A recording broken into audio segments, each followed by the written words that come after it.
Bienvenue sur Africa 24 dans cette nouvelle édition du QG News. Voici les titres de l'actualité. Les intentions du Conseil national pour la sauvegarde de la patrie se précisent au Niger. Le général Abdourahmane Tiani, président du CNSP, a annoncé le 19 août la mise en place d'un dialogue inclusif national pour un retour rapide à l'ordre constitutionnel. Le Maroc met fin aux allégations concernant sa volonté d'intégrer les BRICS à quelques jours du prochain sommet qui débute ce 22 août en Afrique du Sud. Le ministre marocain des Affaires étrangères, Nasser Bourita, assure que le Royaume ne fait pas partie de la vingtaine de pays candidats. Et l'Égypte et le Kenya volent la vedette au Cameroun, pays hôte de la CAN de volleyball dames qui se déroule jusqu'au 25 août à Yaoundé. Les deux sélections ont démontré leur suprématie dans la compétition par un parcours sans faute. Nous ferons le point dans cette édition. Mais tout d'abord en Égypte, les signes d'ouverture se multiplient. À un an de l'élection présidentielle, le président Abdel Fattah al-Sisi a accordé la grâce présidentielle à Ahmed Douma, figure de l'opposition égyptienne. Ce dernier a été libéré le 19 août alors qu'il purgeait depuis 2013 une peine de 15 ans de prison pour des violences lors de manifestations. Rappelons que Ahmed Douma est l'un des fondateurs du 6 avril, mouvement qui a joué un rôle clé dans la révolte qui a renversé le dirigeant égyptien Hosni Moubarak en 2011.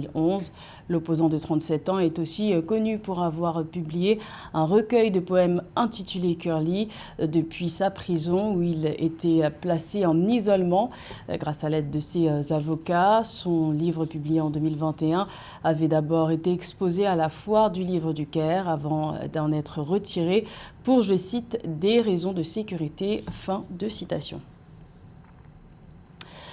La junte fixe le cap au Niger. Le président du Conseil national pour la sauvegarde de la patrie, le général Abdourahmane Tiani, a annoncé le 19 août la mise en place d'un dialogue national inclusif pour un retour rapide à l'ordre constitutionnel. Les travaux devraient notamment permettre de déboucher sur une période de transition de moins de 3 ans. Le but, poser les fondements d'une nouvelle constitution. Les explications de Mildred Diamou. 30 jours, c'est le délai fixé pour un dialogue national inclusif pouvant aboutir à un retour rapide à l'ordre constitutionnel au Niger. Dans un discours prononcé le 19 août 2023 sur la télévision nationale, le président du Conseil national pour la sauvegarde de la patrie, le général Abdourahmane Tiani, a indiqué que ce dialogue devrait déboucher notamment sur un délai de la transition ne dépassant pas 3 ans. Dans ce cadre, les forces vives qui y seront conviées s'attelleront dans un délai de 30 jours à formuler des propositions concrètes devant conduire 1. À définir les principes fondamentaux devant régir notre transition. 2. À définir la priorité de la transition dont la durée ne saurait aller au-delà de 3 ans. 3. À définir les priorités nationales durant la transition. 4. À appeler les valeurs fondamentales devant guider la refondation de la République. Dans son allocution, le général Abdourahmane Tiani est revenu sur les sanctions imposées par la CEDEAO depuis le 30 juillet 2023 et leur impact sans précédent sur le quotidien des Nigériens. Pour lui, ces sanctions ne visent pas un retour à l'ordre constitutionnel, mais plutôt une humiliation des nouveaux dirigeants du Niger. Le CNSP a en effet appelé à la levée de ces sanctions et se dit ouvert à tout dialogue qui tient compte des intérêts du peuple nigérien. Comment comprendre que l'on impose à des populations des sanctions qui vont jusqu'à les priver de courant électrique en laissant les malades mourir dans les hôpitaux? Ces sanctions ne sont pas pensées dans une optique de recherche de solutions, mais pour nous mettre à genoux et nous humilier. Je réaffirme aussi notre disponibilité à tout dialogue pour autant qu'il tienne compte des orientations voulues par le peuple nigérien, fier et résilient.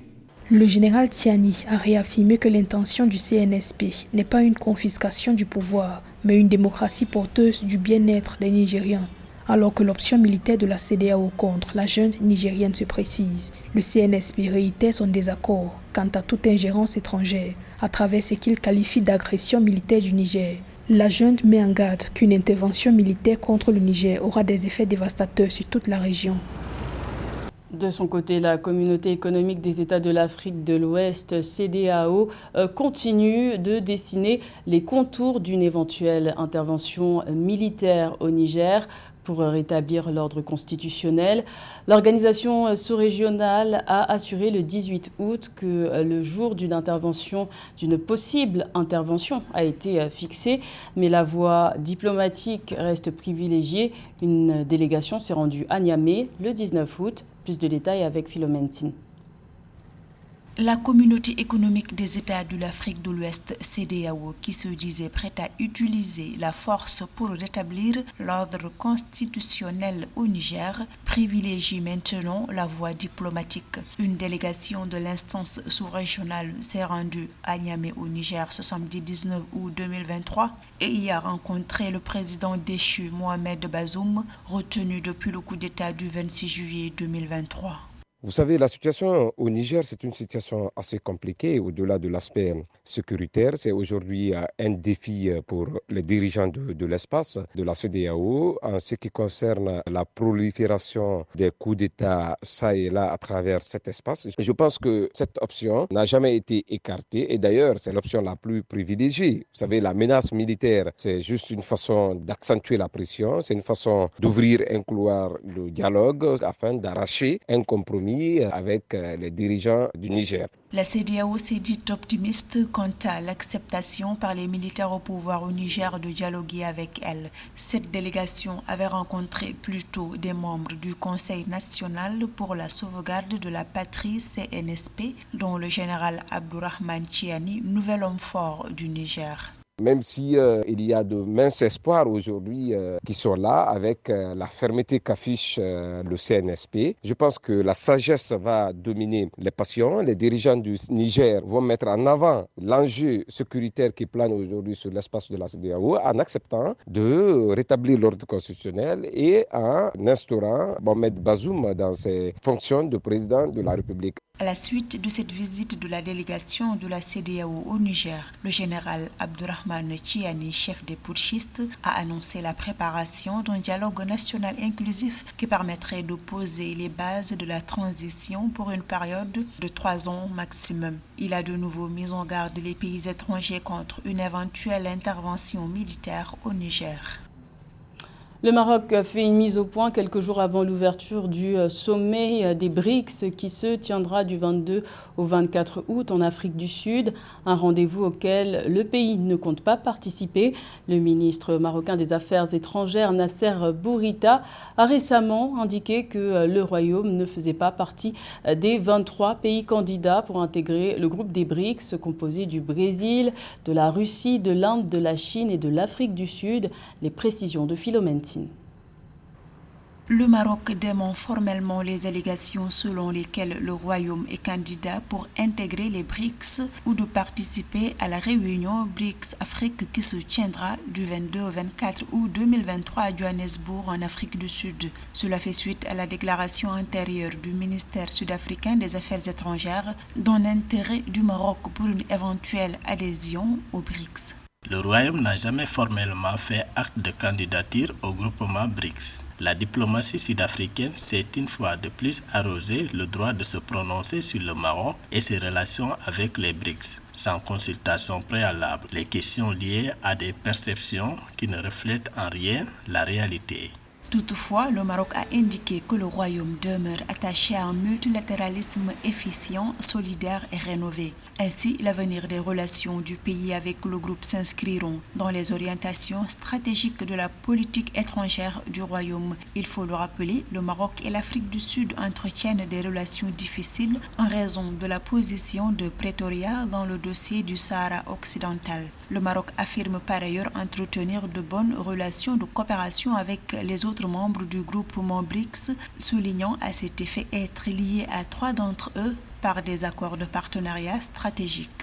Aujourd'hui, l'organisation qu'on appelle les BRICS représente une opportunité très intéressante pour ces nations qui aujourd'hui veulent défier l'Occident et veulent mettre fin à l'hégémonie occidentale et surtout à celle du dollar. En ce qui concerne le royaume chérifien, il est très chatouilleux en ce qui concerne le Sahara occidental. C'est véritablement l'aspect sur lequel il ne faut pas toucher en ce qui concerne le Maroc. Et ce royaume pourrait même arriver à la rupture de ses relations diplomatiques avec l'Afrique du Sud. Les BRICS désignent le rapprochement de 5 pays au vaste territoire, dont le Brésil, la Russie, l'Inde, la Chine et l'Afrique du Sud. Leurs dirigeants, qui vont se rencontrer en Afrique du Sud pour leur 15e sommet, échangeront sur plusieurs sujets, notamment l'élargissement du groupe à de nouveaux pays. Et toujours concernant le sommet des BRICS prévu du 22 au 24 août, l'Algérie est bel et bien un pays candidat pour intégrer les BRICS, mais le président algérien Abdelmadjid Tebboune ne prendra pas part au sommet qui se tiendra en Afrique du Sud. L'Algérie sera représentée par le ministre algérien des Finances, Laziz Faïd. Ce dernier a été désigné par le chef de l'État algérien pour représenter le pays. L'annonce a été faite le 20 août à l'occasion de la cérémonie de lancement de la nouvelle ligne aérienne Alger-Johannesburg. Rappelons que l'Algérie a demandé à rejoindre la nouvelle banque de développement des BRICS avec une première contribution de 1,5 milliard de dollars.